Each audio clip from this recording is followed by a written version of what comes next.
Les langues et moi, épisode 2, les 3 piliers de ton apprentissage.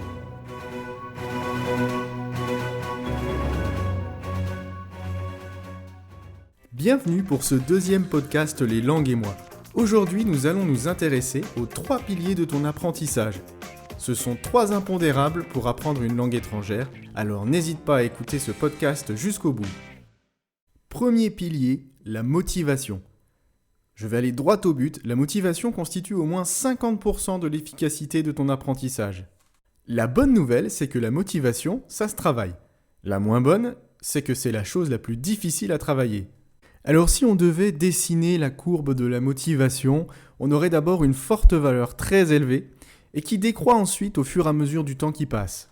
Mais le problème est que la courbe de tes progrès, elle n'est pas régulière. Et quand elle stagne, il arrive parfois que tu perdes ta motivation. Nous l'avons vu dans l'épisode 1 des langues et moi, la motivation peut être générée par un but professionnel ou personnel, voire les deux dans certains cas. L'essentiel est de ne pas perdre de vue son objectif. Par exemple, mon objectif est de savoir tenir une conversation simple dans 6 mois, ou bien d'obtenir tel ou tel score au TOEIC dans 1 an. Mieux vaut se fixer des objectifs réalisables, pour ne pas dire clairement faciles. Une fois atteint, il suffira de se fixer d'autres objectifs, idéalement de plus en plus audacieux. Pour entretenir ta motivation, la meilleure chose est de voir l'apprentissage de la langue comme quelque chose de ludique, et non pas une contrainte. Si tu te fais former, normalement le formateur ou la formatrice doit pouvoir t'aider à voir l'aspect ludique de ce travail. L'aspect ludique est très important. Et si tu apprends seul, il se cultive en joignant l'utile à l'agréable. Tente de trouver des supports en rapport avec tes occupations ou tes hobbies. Par exemple, si tu aimes bricoler, alors pourquoi ne pas regarder un tuto de bricolage sur YouTube dans ta langue cible ? Idem pour la cuisine, le sport, les actualités, les sciences, etc., etc. Et cela va même plus loin puisque des vidéos, il y en a sur tout et n'importe quoi. Chaque pays rediffuse également ses émissions télé sur les plateformes en ligne.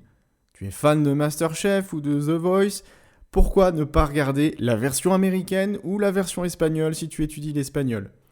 Sache qu'absolument tout peut se trouver sur Internet et qu'il y a forcément des personnes partageant tes hobbies qui parlent ta langue cible et surtout qui en parlent. Tu verras alors que ta motivation sera bien plus grande lorsque le sujet t'intéresse. Il s'agira évidemment de le coupler avec du travail un peu plus classique parce que mine de rien, la grammaire ça compte quand même un petit peu. Si tu es seul dans ton apprentissage, il faut absolument garder ta motivation intacte en notant tes progrès. Par exemple, tu reconnais un nouveau mot dans une série que tu viens de regarder en VO, tu as passé un peu plus de temps que prévu à travailler, je ne sais pas, ta grammaire. Peu importe, relève toutes les petites actions positives chaque jour pour te remotiver sur le long terme. La suite après la pause. Les langues et moi, c'est le podcast qui parle des langues étrangères et qui t'aide à progresser dans l'apprentissage de celles-ci. Retrouvez Les langues et moi sur les plateformes Anchor, Spotify, Radio Public, Breaker et Google Podcast. Le deuxième pilier, c'est le temps. La gestion du temps est aussi très importante et va souvent de pair avec ta motivation. Tout est question de rigueur. En clair, le pilier temps ne doit pas être pris à la légère. La meilleure solution pour gérer son temps est de se créer un emploi du temps, un peu comme à l'école. Ce qui est primordial, c'est que la fréquence dédiée à ton apprentissage soit respectée. Inutile de voir trop grand. Au début, quelques minutes par jour suffisent. Mais il faut que ces quelques minutes soient vraiment réalisées. Et c'est là que ça devient difficile pour nombre d'entre vous. Nous avons tous 5 minutes de disponibles par jour. Parfois, pour la petite anecdote, certains de mes apprenants me disent qu'ils n'ont même pas 5 minutes de disponibles dans leur journée. Il y a trop de travail, il y a les enfants, il y a les courses à faire, etc., etc.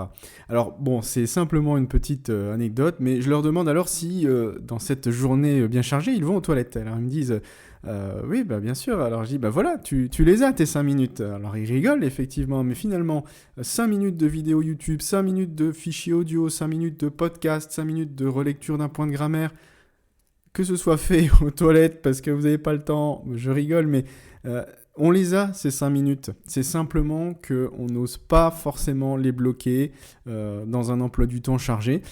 Et ces 5 minutes peuvent aussi te permettre de décrocher un petit peu de ce quotidien.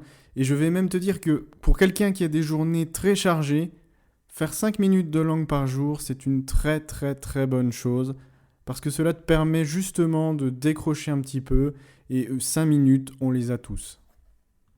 Alors, j'en entends déjà dire, 5 minutes par jour, c'est pas assez.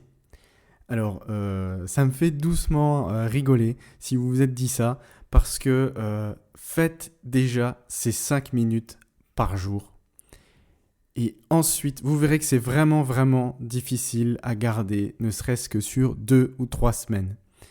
Ensuite, une fois que vous avez réussi à faire ces 5 minutes d'exposition par jour, vous pouvez régler un petit peu la fréquence et augmenter à 10 minutes par jour. Mais en tout cas, vous pourrez régler un petit peu plus votre fréquence. Troisième pilier, l'immersion. Qui n'a jamais entendu cette fameuse histoire ? L'ami, le collègue d'un tel qui est parti dans un pays étranger pendant quelques années, voire seulement quelques mois, et en est revenu bilingue sans prendre le moindre cours de langue. Alors si certaines de ces histoires sont véridiques, d'autres sont peut-être un petit peu exagérées, mais en tout cas, les histoires véridiques se basent sur une seule chose, un seul facteur, l'immersion. Si tu vas vivre à l'étranger, l'immersion est forcée, ce qui pousse le pilier numéro 1, donc ta motivation, à sa limite. Et oui, si tu veux te déplacer, si tu veux te nourrir, si tu veux aller travailler, si tu veux te socialiser, tu n'as pas le choix, il faut que tu utilises la langue étrangère. Le pilier temps est alors porté à sa puissance aussi maximale puisque 80 à 90% de ton temps est consacré à la langue étrangère. Voilà donc la situation idéale. En tant qu'apprenant en France, ton but est de te rapprocher le plus possible de cette situation idéale, car tu viens de le voir, c'est la plus efficace. Pour t'en approcher, il faut mettre à profit les 2 premiers piliers pour essayer de recréer une pseudo-immersion. L'idéal est de te mettre en contact avec la langue tous les jours.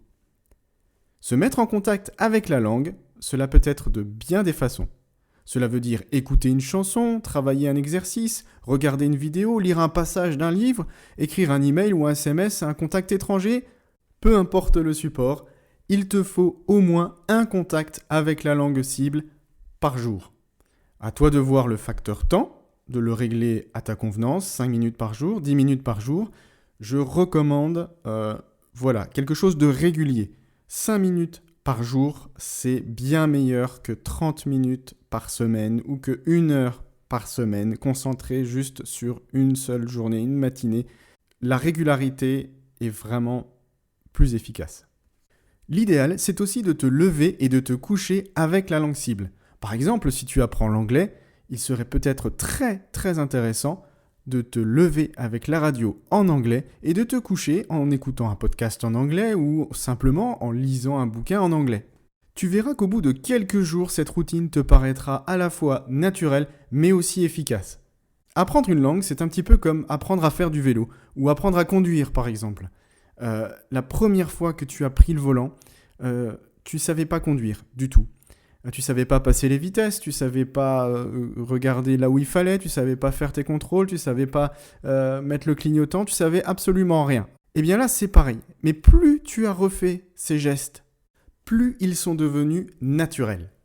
L'immersion, c'est aussi, mais surtout, de la répétition. Et voilà pour les 3 piliers du succès. Surtout, pense à toujours les garder à l'esprit lors de ton apprentissage. Bon courage et rendez-vous très bientôt pour un nouvel épisode des Langues et moi.